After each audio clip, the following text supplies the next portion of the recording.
Estamos buscando la presencia de Dios. ¿Cuántos dicen amén? Estamos buscando un avivamiento. Estamos buscando el regreso de Pentecostés a la iglesia. ¿Cuántos dicen amén? Platicamos ayer de eso y hoy vamos a también hablar de esto porque no todos escucharon ayer. Pero la importancia de esto es que el día del Pentecostés era una fiesta muy importante para los judíos, para el pueblo de Israel, donde aparte del día del Pentecostés, que están hechos dos, lo que pasó en ese día, el día del Pentecostés representa muchas cosas para el pueblo de Dios. Representaba libertad, también era una fiesta muy importante. Y en esa fiesta, el día de esa fiesta, el Espíritu Santo llegó a la tierra. ¿Amén? Así es. Eso es muy importante. ¿Por qué? Porque te imaginas que el día de la independencia de México, ya que festejamos por ejemplo el 15 de septiembre, que Dios completara ese festejo con algo grande. Algo así fue. Era un día muy especial para el pueblo de Israel y Dios todavía ese día les dio un premio, les dio una recompensa, algo maravilloso, algo que cambió y transformó la vida de la iglesia. Los primeros cristianos se llamaban nazarenos. ¿Por qué? Porque a Jesús se llamaba Nazareno. Por eso decimos Jesús de Nazaret, ¿verdad? Porque él era de esa comunidad de Nazaret. Nazaret era un pueblo muy, vamos a decirlo, que menospreciado. Por eso muchos dijeron que si de Nazaret podía salir algo bueno. Y de ahí, de ese pueblo menospreciado, nació Jesús, ¿verdad? Y nació un redentor. Pero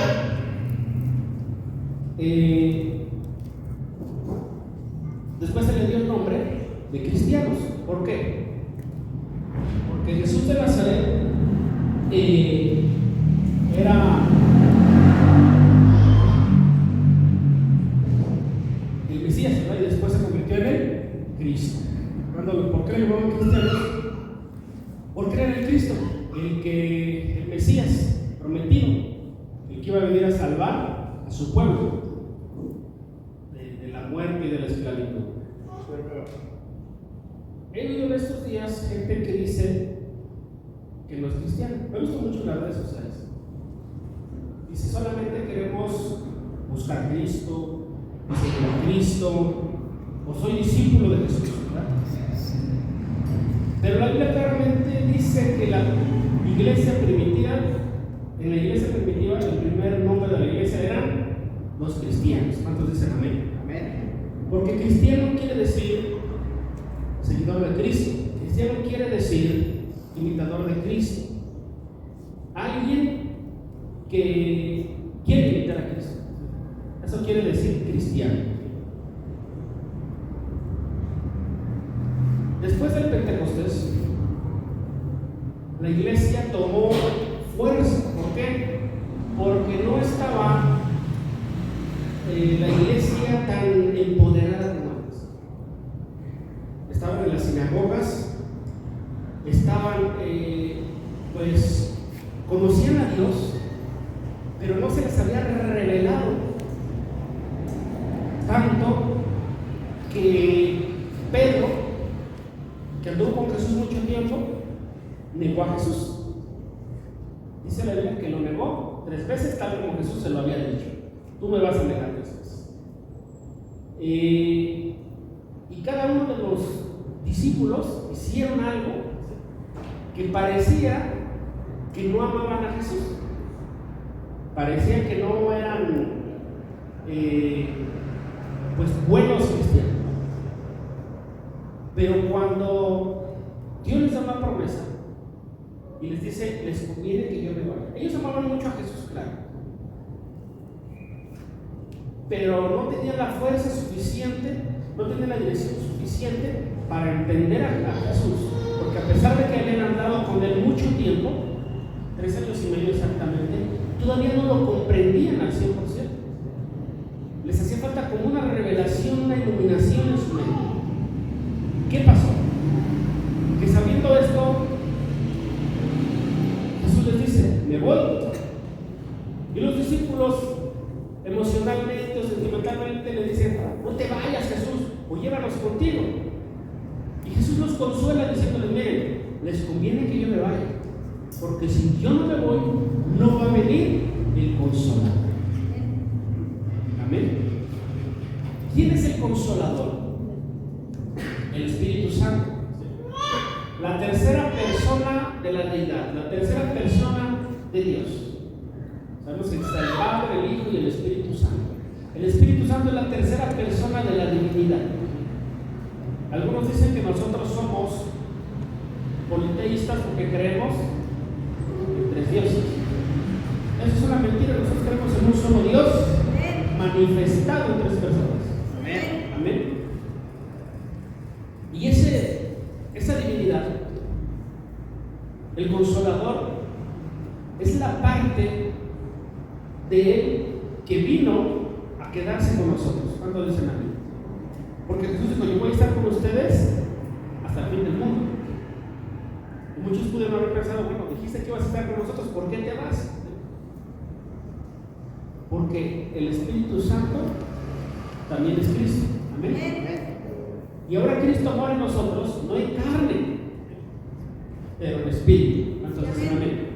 El Espíritu Santo es el que nos dirige. Dice la Biblia que el Espíritu de Dios nos dirige a toda verdad. Amén. Dice la Biblia que donde está el Espíritu de Dios hay libertad. El Espíritu Santo trae dones. El Espíritu Santo trae revelación, trae iluminación. El Espíritu Santo trae consuelo. Si usted analizara toda la obra del Espíritu Santo en la tierra, sin el Espíritu Santo estaríamos perdidos. Dice la Biblia que el Espíritu es el que convence del pecado. Amén. ¿Saben cuándo la gente se convencería de buscar a Cristo? Nunca. Y aunque se convenciera, no estarían completos. Porque dice la Biblia que encontraron a uno que predicaba la palabra de Dios con denuedo, o sea, con ganas, le echaba enjundia, como dicen. Pero cuando llegaron los discípulos se le dijeron: ¿conoces al Espíritu Santo? ¿Recibiste el Espíritu Santo cuando creíste? Y ese hombre que se llamaba Apolo dijo: ni siquiera he oído que había Espíritu Santo. Y los discípulos oraron por él, le impusieron las manos y el Espíritu Santo descendió sobre Apolo. Los discípulos ya tenían el Espíritu Santo. ¿Cómo? Obedeciendo a la promesa del Padre, la promesa de Jesucristo. ¿Qué les dijo? No se vayan de Jerusalén hasta que venga sobre vosotros el Espíritu Santo, porque cuando venga sobre ustedes el Espíritu Santo recibirán poder. Por eso deseo que cada uno de nosotros tengamos el poder del Espíritu Santo. Ahora el Espíritu Santo ya mora en nosotros desde que nosotros decidimos recibir a Cristo como nuestro Salvador. Pero necesitamos dejar que el Espíritu Santo nos llene. La llenura del Espíritu Santo es cuando no hay nada en tu vida más que el Espíritu Santo. ¿Sí? La llenura del Espíritu Santo te da dirección, te vuelve completo en muchas áreas. Por eso es necesario que dice la Biblia que los que sirvan a Dios sean llenos del Espíritu Santo. Sí, amén. En Hechos 2 dice que ellos obedecieron esa promesa. Fueron a Jerusalén y ahí estuvieron y ahí perseveraron. ¿Sí? Digo conmigo, perseveraron. Y ahí estuvieron orando, ahí estuvieron clamando, ¿sí? Hasta que vino sobre ellos el Espíritu Santo. Dice que vino como un viento recio, dice que llenó toda la casa donde estaban y dice que aparecieron lenguas como de fuego. Amén. Y dice que empezaron a hablar en otras lenguas. Y que muchos llegaban y veían y decían, ¿eso es porque está hablando en mi idioma? Gente extranjera llegaba porque fue tanto el poder que se difundió la fama de Jesús y lo que estaba pasando. Y ese fue el primer sermón de Pedro.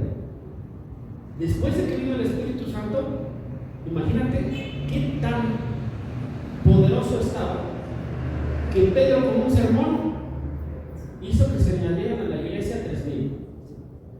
¿Por qué? Porque hay una diferencia con y sin el Espíritu Santo. Desgraciadamente en este tiempo todavía hay un cierto sector de la iglesia que no le da lugar al Espíritu Santo, solamente a Jesús. Y así les dicen, no, esa secta solo Jesús. Les hace falta el Espíritu Santo. Les hace falta el Espíritu de Dios. Y no que no lo hayan recibido cuando creyeron en Cristo, sino que no le dan lugar, no le dan cavidad al Espíritu Santo. Es muy importante que el Espíritu Santo esté en nuestra vida. Para que nosotros podamos vivir el Pentecostés. ¿Qué es el Pentecostés? Uno de los días que marcaron la historia. Y es como un parteaguas, es algo que transformó la vida de los primeros creyentes. Porque ahora tenían poder de Dios. ¿Amén? Ahora tenían revelación del Espíritu Santo. Hay una diferencia en tenerlo y no tenerlo. Gracias a Dios que nosotros lo tenemos. Hace rato estábamos cantando, el Espíritu de Dios está sobre mí. ¿Sí? Lo decimos porque así dice la palabra. Sí, amén. En un sentido no figurado, porque es real.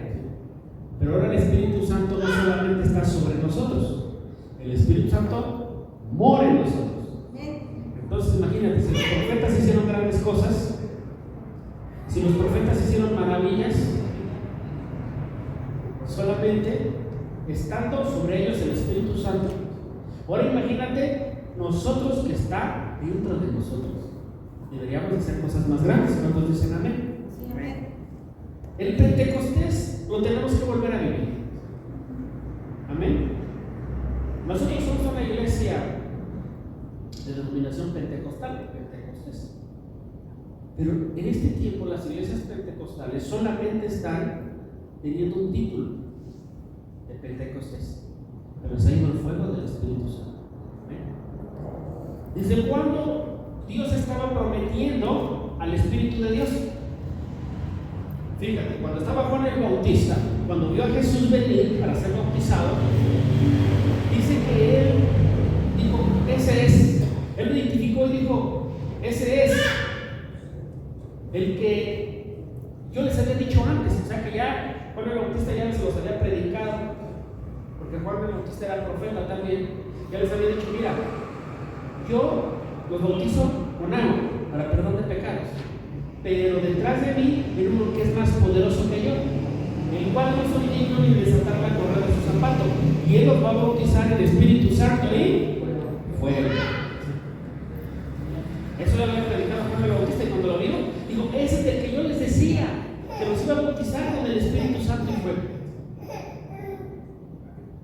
Y Jesús vino y le dijo, yo quiero ser bautizado. Y Juan se sintió indigno y dijo, no, pero tú deberías de bautizarme, tú eres el Mesías.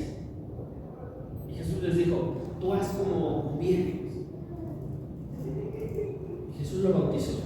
Y en ese momento del bautismo dice que se abrieron los cielos y se oyó la voz del Padre que decía, este es mi hijo amado del cual tengo complacencia.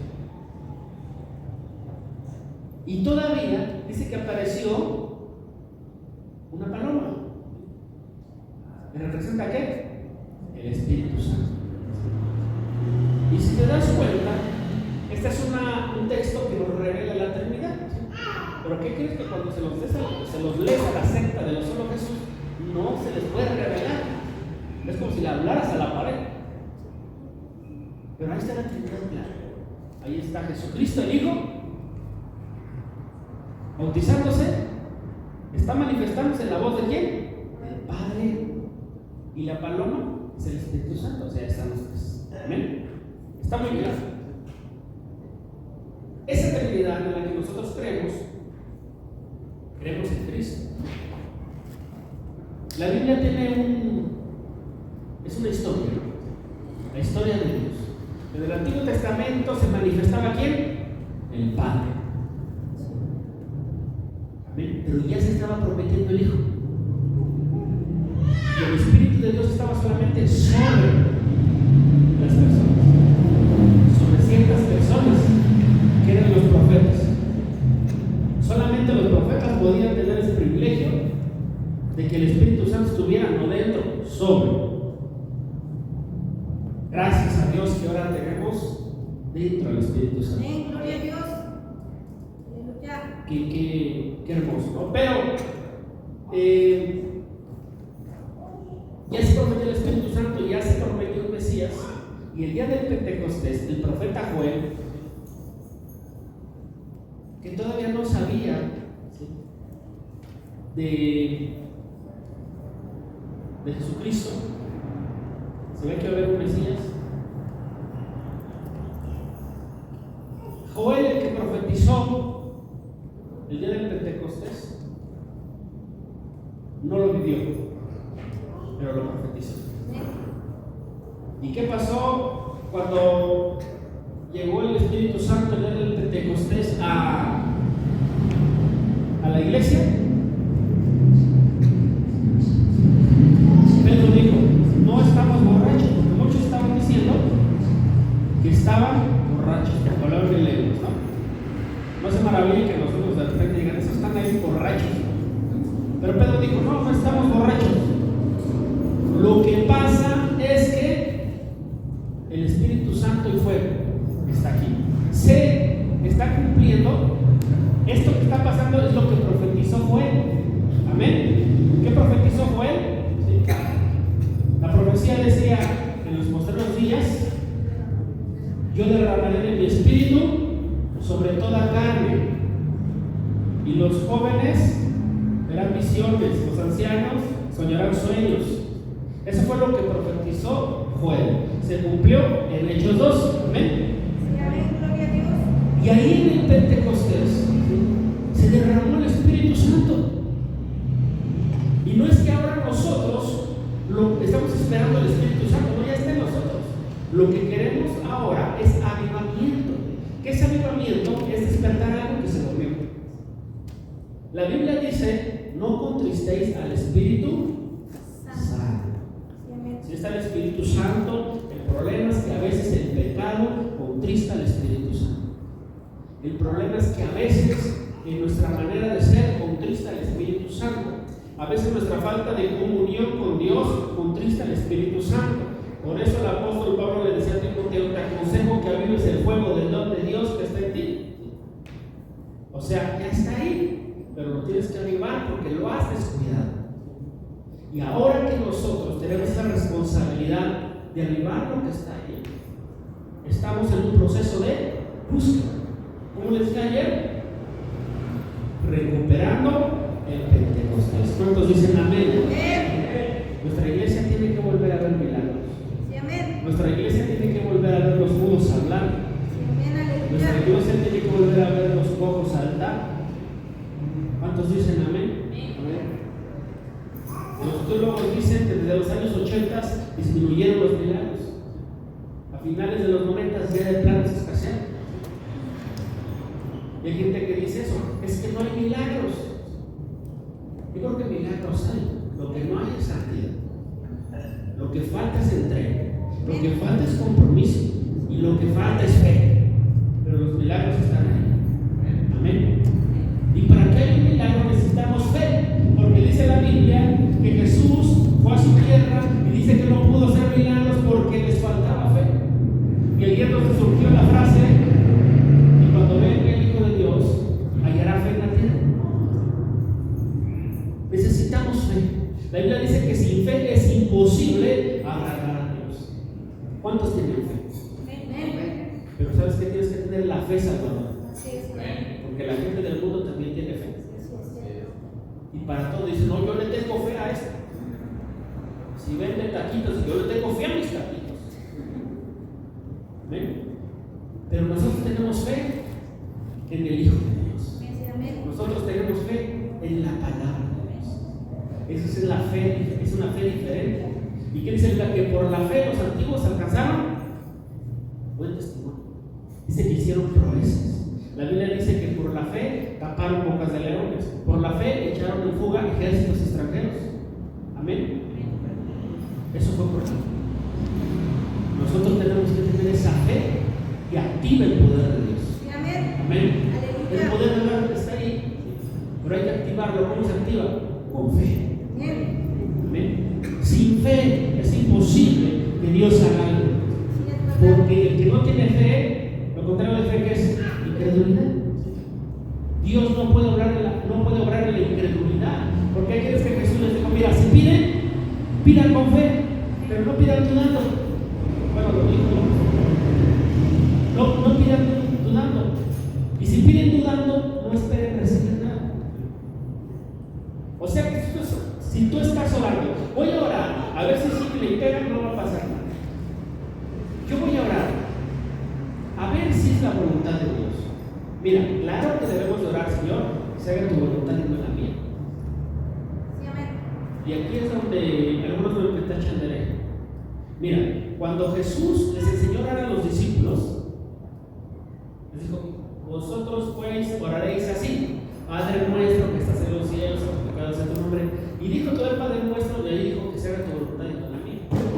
Amén. ¿Pero qué crees que faltaba ahí?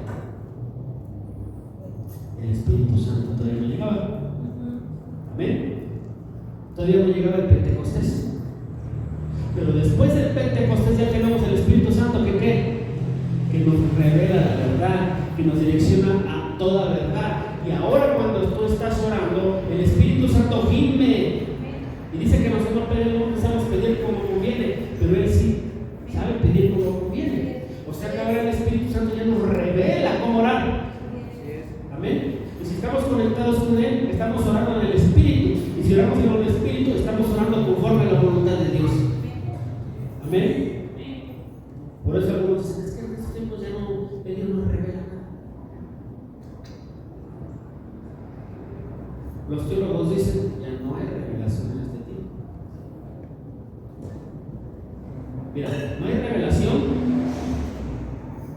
de la palabra. ¿A qué me refiero? Ya no puede, bueno, por ejemplo, dijeron: a Walter Mercado Dios le reveló la tercera parte de la Biblia. No, la segunda parte. Bueno, ya no hay esa revelación, porque ya Dios se reveló. De ese tipo de revelación ya no hay. Ya nadie puede decir: Dios me reveló esto y vamos a direccionarnos por esto. No, porque Dios ya reveló todo. Pero hay revelación en cuanto a la dirección del Espíritu Santo en nuestras vidas. ¿Qué quiere decir? Que yo puedo ir caminando y Dios me dice: por esa calle no pasas. Vamos por otro lado.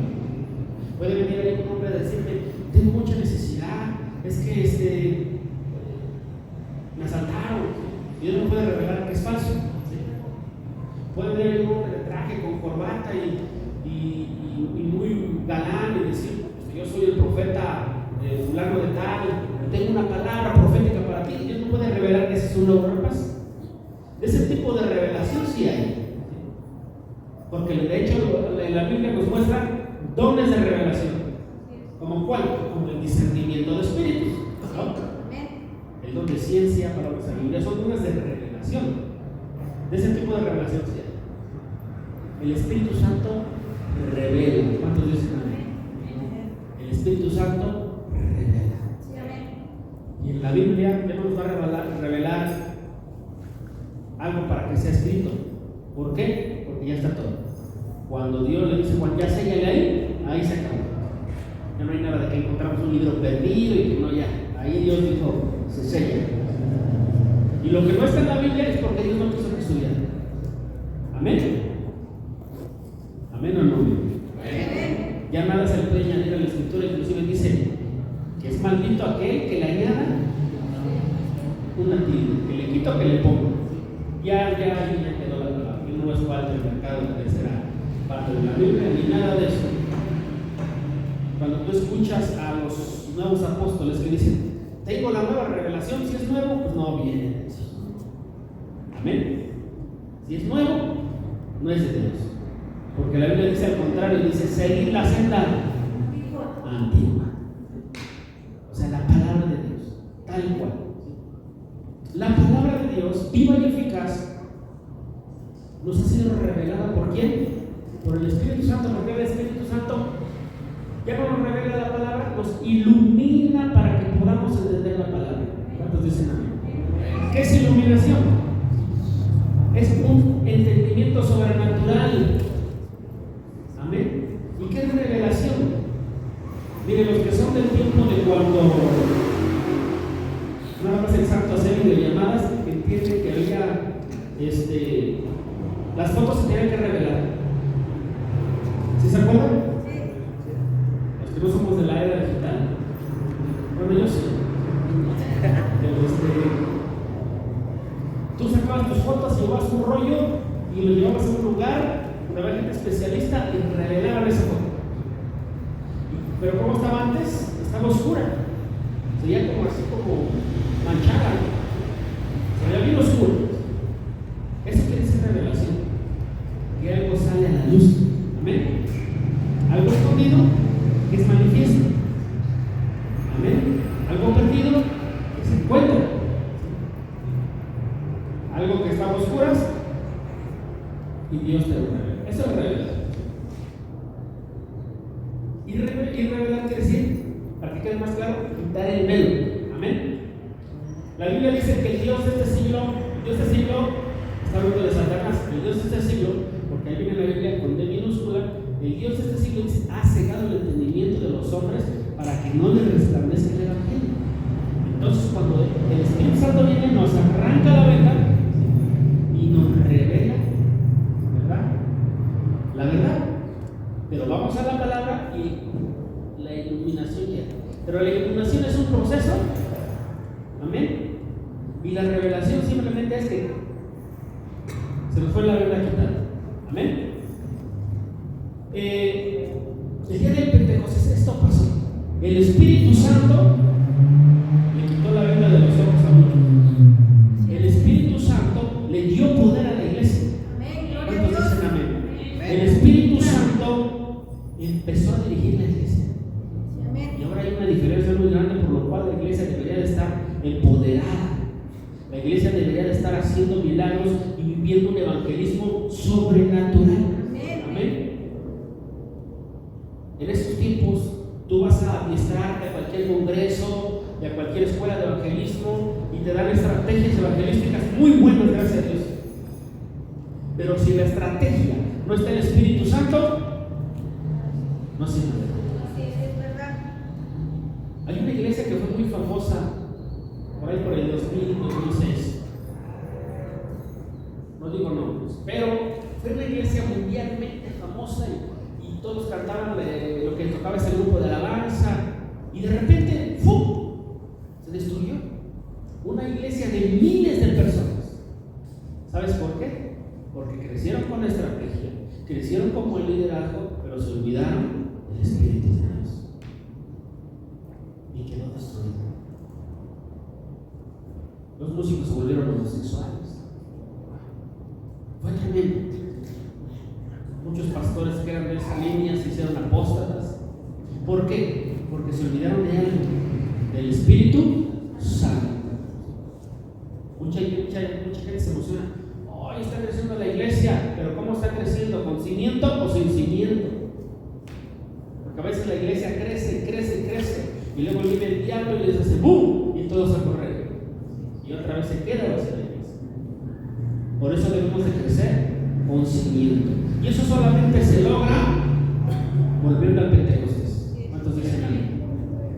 El fuego, el Espíritu Santo es el que te da esa sabiduría, esa dirección para crecer correctamente. ¿Cuántos dicen amén?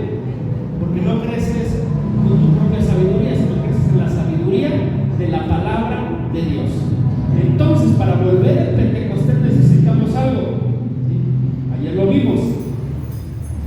Necesitamos unidad. Fíjate cómo dice la palabra de Dios. Dice, y sobrevino temor a toda persona. Y muchas maravillas y señales eran hechas por los apóstoles. Todos los que habían creído estaban juntos y tenían en común todas las cosas, y vendían sus propiedades y sus bienes y los repartían a todos según la necesidad de cada uno.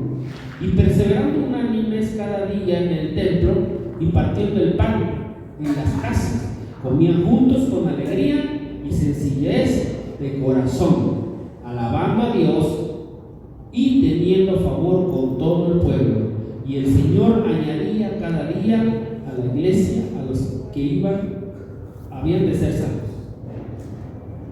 ¿Te das cuenta que cuando Dios añade? O sea, el Señor es el que hace la obra. La iglesia solamente tiene un comportamiento. Amén. Y eso es a lo que tenemos que volver. ¿Qué provocó a la iglesia? Por su forma de vivir. El título de esta lectura dice: la vida de los primeros cristianos. Amén. Primero, sobrevino temor a toda persona. ¿Qué quiere decir? Que hubo un impacto en la sociedad. Amén. Hubo un impacto en la sociedad. Deberíamos impactar a Chimalhuacán. ¿Cuántos dicen amén? Dice: y sobrevino temor a toda persona, y muchas maravillas y señales eran hechas ¿por quién? Por los apóstoles. ¿Por qué podían hacer señales? Porque tenían el respaldo de Dios. Di conmigo: respaldo. Amén. Y lo fuerte: respaldo. Necesitamos respaldo de Dios. Amén. O sea, que no salieron con una estrategia a evangelizar, salieron con respaldo. Amén. Y eso impactó a la sociedad. Dice: todos los que habían creído estaban, ¿cómo estaban? Juntos y tenían en común todas las cosas. ¿Sí? ¿Qué quiere decir? Que no era una iglesia que todo el tiempo se estaba agarrando del chongo. No era una iglesia que todo el tiempo estaba discutiendo, que todo el tiempo estaba peleando. Era una iglesia donde se amaba. Amén. Dios no se manifiesta donde hay pleito. Dios no se manifiesta donde hay división. Dios no se manifiesta donde no hay una sola manera de pensar. Amén. Dice: aquí tenían todas las cosas en común. Amén.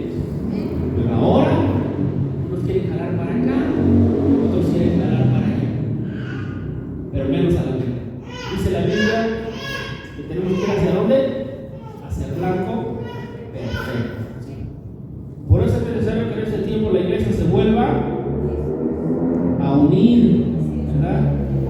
Dice: y tenían todas las cosas en común.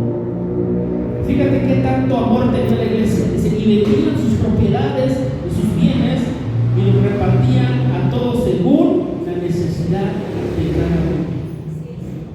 Era tanto su amor que los que eran ricos vendían sus propiedades y decían: esto es para la hermana que no tiene. Imagínate. Amén. Eso era lo que pasaba en aquel tiempo.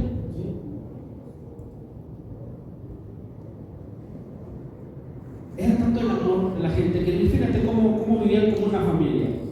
Dice: repartían todos según la necesidad de cada uno y perseverando unánimes cada día. ¿En dónde? En el templo. ¿Y qué hacían en el templo?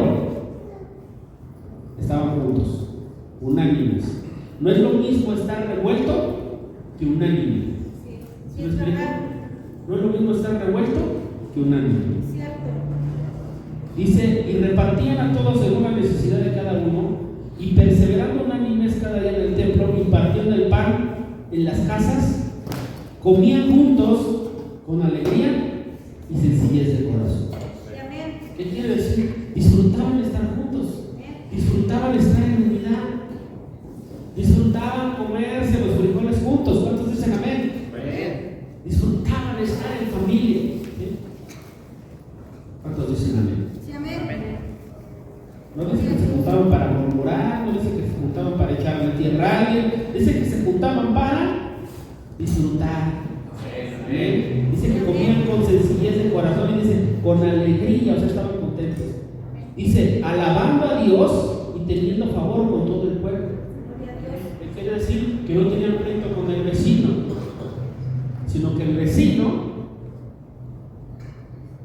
decían los jóvenes. ¿Sí? O sea, la iglesia tenía favor de la comunidad. He impactado tanto a la sociedad, el amor de ellos. ¿Qué ha impactado a la sociedad? ¿Por qué la iglesia ha impactado a la sociedad? Porque la gente de afuera, los que no eran creyentes, estaban viendo la manera de vivir de la iglesia, ¿sí? Porque se habían convertido en una sola cosa, se habían convertido en un cuerpo. Imagínate que tú vieras en un lugar donde toda la colonia son familiares y verlos cómo se aman y ver que ahí no hay pleito y ver que ahí no hay contienda, pues te maravillarías de ver cómo se aman y que se ayudan entre sí y que no se están envidiando, que no están en competencia. Eso veía la gente y provocaba un impacto en la sociedad de tal manera que decían, nosotros también le entramos, aunque no seamos creyentes. Sí, así es. ¿Sí me explico? Es verdad. Imagínate que viene un idólatra y dice, lo que están haciendo es bueno. Yo también le entro. ¿Sí te imaginas? Sí, amén. Eso es lo que debe provocar la iglesia. Tal vez ven un narcotraficante y encuentran lo que no ha encontrado allá afuera. Gloria a Dios. Un narcotraficante es porque le falta amor, porque tuvo una vida, una niñez que no sabemos. Tremenda, por eso es así. Por eso no es bueno juzgar, ¿no? A veces cuando vemos que alguien violó a alguien, expresamos, ojalá y lo maten. Pero la verdad es que ese violador también fue violado, también fue abusado, también fue maltratado y también sufrió toda su vida. Sin embargo, lo que está en su corazón provocó que pasara, que fuera así. Perdió la sensibilidad, perdió el amor. Nunca tuvo un padre que le enseñara el amor, nunca tuvo una madre que lo direccionara. ¿Sí?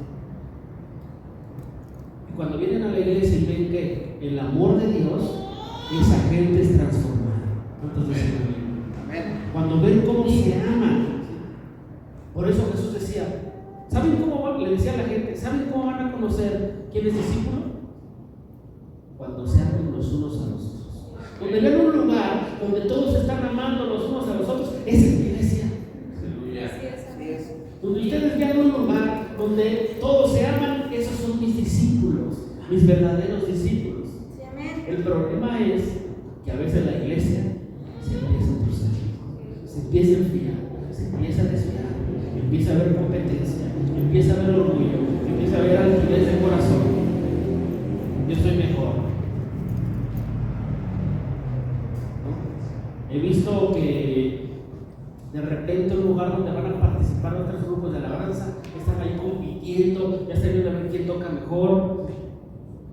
Eso empieza a ensuciar la iglesia. Eso empieza a contristar al Espíritu Santo. Lo primero que destaca aquí para que venga el de repente, como en el Pentecostés, que venga el fuego del Espíritu Santo a empoderar a la iglesia, es la unidad. ¿Amén? Es el amor de Dios. Hay gente que viene a la iglesia, hablando de la iglesia de Cristo en general, se acercan al Evangelio, a cualquier congregación, para buscar de Dios y después se van bien heridos, bien lastimados, porque la iglesia no supo amarnos. ¿Amén? Porque alguien, en vez de edificar, destruyó. Por eso es necesario que en este tiempo tengamos, hermano, sabiduría de Dios, y necesitamos al Espíritu Santo para que nos refrene la lengua a veces, para que no nos deje hablar algo que no es correcto, que nos enseñe a amar, que nos enseñe a dar. Amén. La Biblia enseña, dice, si tu hermano te pide y tienes, no le digas vuelve mañana, nos dice dale. Amén. Los primeros cristianos vivían así, que también había una disciplina, porque también las instrucciones que era el apóstol Pablo a la iglesia les decía, ¿qué les decía? Mira, hay muchos por ahí que andan de flojonazos. Bueno, yo lo parafraseo en mi estilo, ¿no? Pero así les digo, hay unos flojonazos ahí, si no trabajan, que no coman. ¿Sí me explico? O sea, también había disciplina en la iglesia. También había un orden. ¿Sí? Les decía, mira, las viudas que son viudas verdaderamente, exhórtalas a que no anden de casa en casa. Amén. Comían con sencillez de corazón del pan, pero también cuando la iglesia empezó a crecer, hubo un orden. Amén. Imagínate por qué les decía, por qué se buscaron a personas llenas del Espíritu Santo para servir las mesas. Porque todo lo que se hace para Dios debe de ser con excelencia. A veces si tú pones a servir a alguien a las mesas que no está lleno del Espíritu Santo, que está lleno de contienda, causa problemas.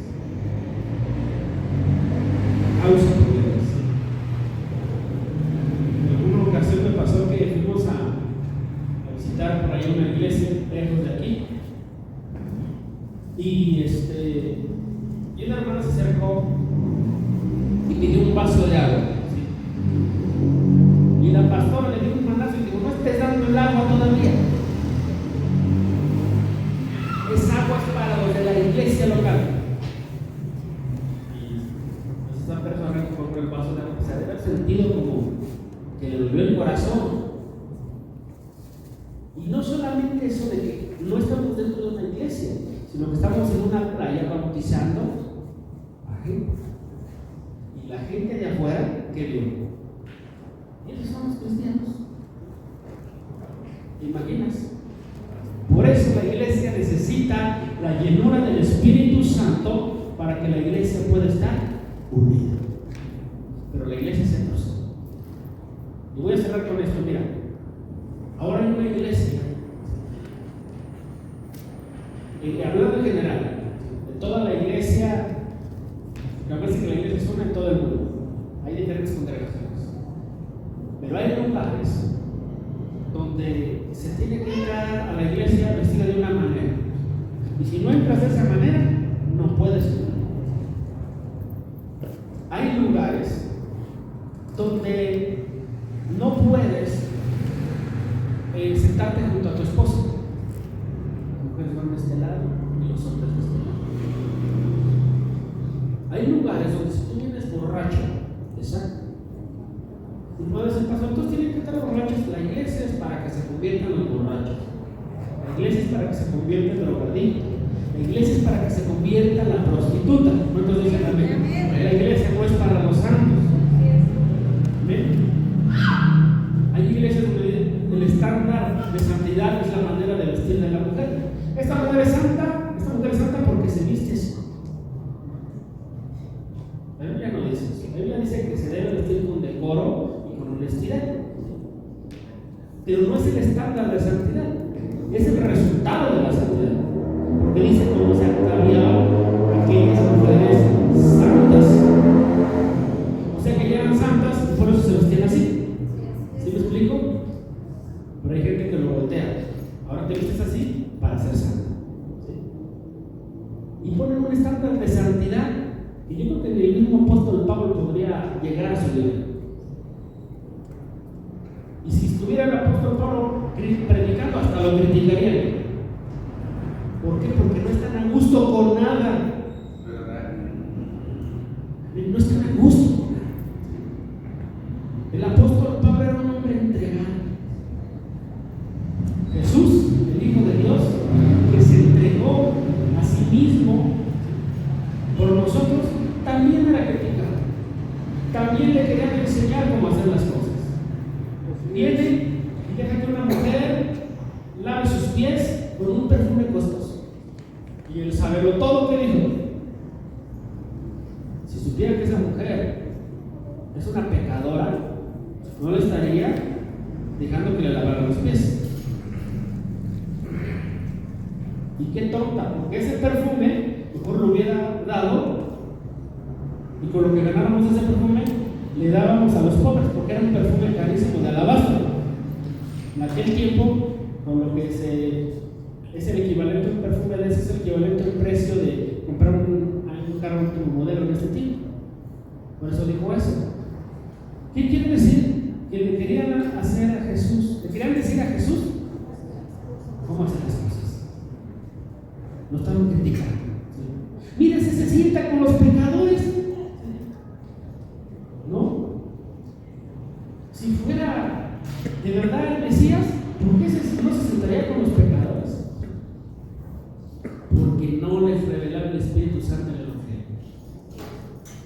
Amén.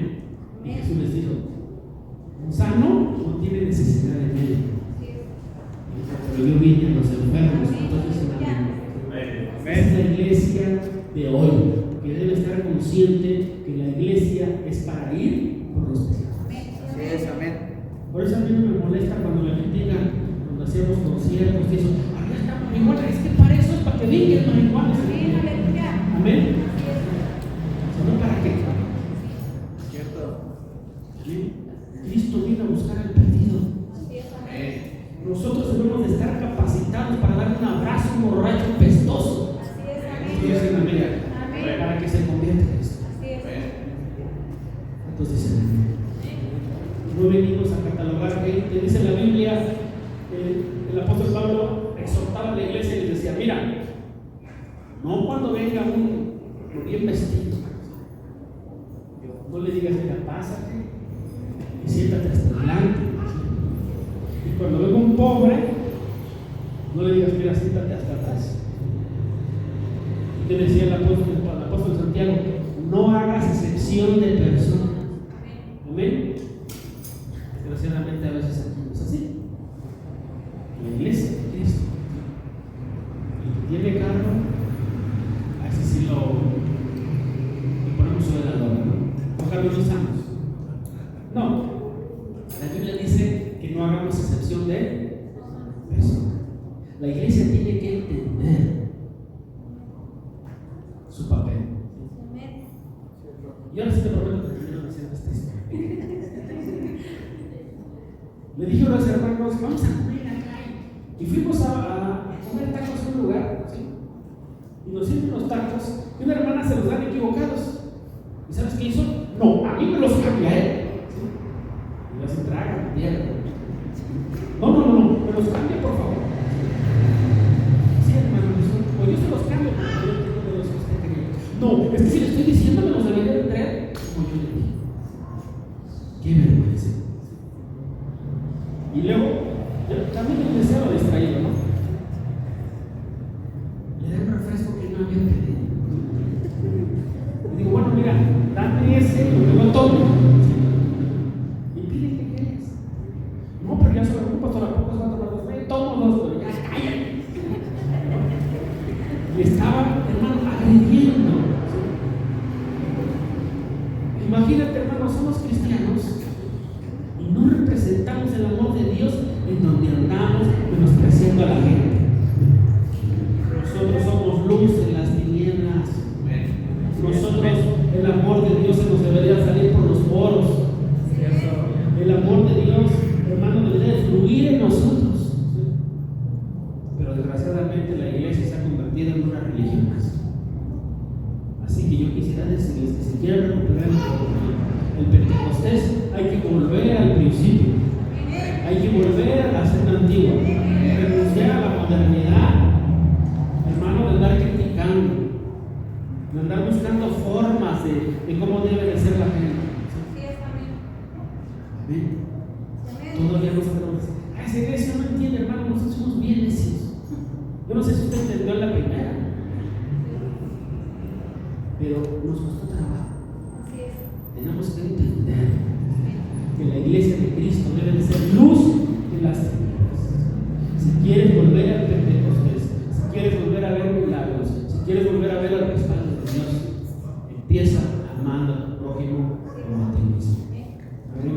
Empieza, hermano, a decirle a Dios: Señor, cierra mi boca, que mis palabras no lastimen a nadie, que mi boca no hiera a nadie, que de mi boca salga palabra que edifique. Amén. Ayúdame a amar al perdido, para que no andemos diciendo, hermano, no nada malo de la gente de Dios. He visto que se expresan de la gente algunas personas así como que: ¡ay, los idólatras! Por eso